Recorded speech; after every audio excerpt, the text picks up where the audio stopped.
De unha insensatez tamén, e casi podo tachar como unha tolería, someter a unha petición de consulta ás bases de En Marea como se se tratase dese xuizo na Praza do Pobo ou no Tribunal da Inquisición, unha cuestión que é de índole política e que xa estaba máis que posicionada e de feito o di unha persoa que son a máxima defensora de consultar ás bases sempre.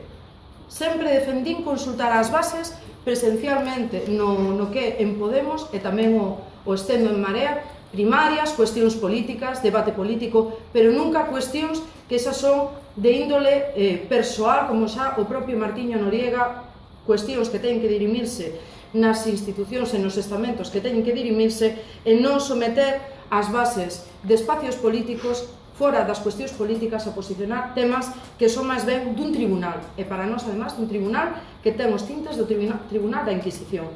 Paula equivocouse, dixo ela mesma, desculpouse e condenou públicamente a violencia. E desculpouse de maneira sincera. É unha boa traballadora, é unha boa